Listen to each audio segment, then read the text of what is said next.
Hello dear students, welcome to Lucky Education. Student, आज हम discuss करेंगे कुछ important questions with answer. Class 9th की जो साइंस है, चैप्टर है 5 आपका fundamental unit of life, cell वाला चैप्टर है। ये आपको पता है बायोलॉजी का चैप्टर है जिसमें इंपॉर्टेंट क्वेश्चंस को देखेंगे विद आंसर्स। काफ़ी इंपॉर्टेंट है, ध्यान रखना आपके टेस्ट के लिए, आपके आने वाले एग्जाम्स के लिए भी काफ़ी इंपॉर्टेंट है। ठीक है, तो चलिए शुरुआत करते हैं। सबसे पहला क्वेश्चन है आपके पास, what do you mean by cytology. Cytology क्या होती है बताना है आपको। तो साइटोलॉजी आपको पता है, साइटोलॉजी है स्टडी ऑफ सेल। सेल की जो स्टडी है वही क्या कहलाती है, साइटोलॉजी। सेल के बारे में जानना, माइक्रो लेवल पर माइक्रोस्कोप के थ्रू सेल की स्टडी करना क्या कहलाता है, साइटोलॉजी कहलाता है। या फिर आप और करके दूसरी डेफिनेशन भी लिख सकते हो। शॉर्ट में लिखना है तो आप ये लिख सकते हो कि द स्टडी ऑफ सेल क्या कहलाती है, साइटोलॉजी कहलाती है। या आप ऐसे भी लिख सकते हो, the branch of biology which deals with the study of cell is called cytology. Cytology क्या है, बायोलॉजी की एक ब्रांच है जिसके अंतर्गत सेल की क्या करते हैं, स्टडी करते हैं। तो साइटोलॉजी किसकी ब्रांच है, बायोलॉजी की ब्रांच है। ठीक है, ध्यान रखना। आपको पता है साइटो का मतलब क्या होता है, सेल, और लॉजी का मतलब क्या होता है, स्टडी। तो सेल की स्टडी क्या कहलाती है, साइटोलॉजी। इजी है, बिल्कुल ज़्यादा रटने की ज़रूरत नहीं, सीधा याद हो जाएगा। नेक्स्ट क्वेश्चन चलते हैं, आगे बढ़ते हैं। सेकंड क्वेश्चन है आपके पास, who discovered cell and when. एक नंबर में आंसर देना है, सेल को किसने डिस्कवर किया था। तो यहाँ पर आंसर है रॉबर्ट हुक, साइंटिस्ट है जिन्होंने कब डिस्कवर किया था, 1665। ठीक है, तो रॉबर्ट हुक 1665, इतना ही आंसर देना है।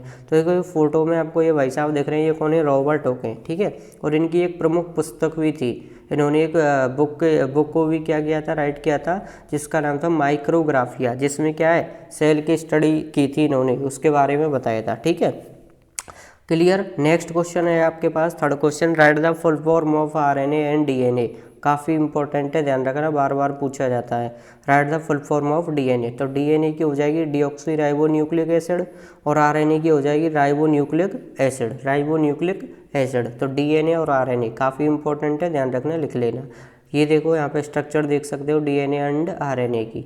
नेक्स्ट क्वेश्चन है आपके पास, write the full form of ATP. ATP की फुल फॉर्म बताओ। तो एटीपी की फुल फॉर्म होती है एडिनोसाइन ट्राइफॉस्फेट। एक और पूछी जाती है एडीपी। तो एडीपी की क्या रहती है, एडिनोसिन डाइफॉस्फेट, और एटीपी की रहती है एडिनोसिन ट्राइफॉस्फेट। टी और डी ध्यान रखना, टी मतलब ट्राई, डी मतलब डाई। तो एडिनोसिन डाइफॉस्फेट और एडिनोसाइन ट्राइफॉस्फेट, ये आगे स्ट्रक्चर है, यहाँ पे देख सकते हो। नोट लगा के इंपॉर्टेंट में ये भी बात आप लिख सकते हो कि जो एटीपी है उसको किस नाम से भी जाना जाता है, energy currency of the cell. क्यों, बिकॉज ये क्या करता है, सेल को स्टोर्ड एनर्जी को उसको प्रोवाइड करता है। Energy currency of the cell because it gives store energy to the cell. तो एटीपी का काफ़ी इंपॉर्टेंट फंक्शन है, ध्यान रखना। ठीक है, नेक्स्ट क्वेश्चन है आपके पास, write the name of any two unicellular organism. Uni का मतलब होता है एक, यूनि का मतलब क्या होता है, वन, सिंगल, सेलुलर मतलब सेल, ऑर्गेनिज्म मतलब जीव। तो आपको ऐसे जीवों के नाम बताने हैं जो कैसे होते हैं, यूनिसेलुलर मतलब सिंगल सेल से मिलकर बने होते हैं। पता है आपको यूनिसेलुलर ऑर्गेनिज्म क्या होते हैं, the organism which are made up of by the single cells are called unicellular organism. तो यहाँ पे आंसर देना है आपको अमीबा, पैरामीशियम, यूग्लिना। कोई दो लिखने, अमीबा लिख देना, पैरामीशियम लिख देना। ठीक है, ये देखो इनकी स्ट्रक्चर से।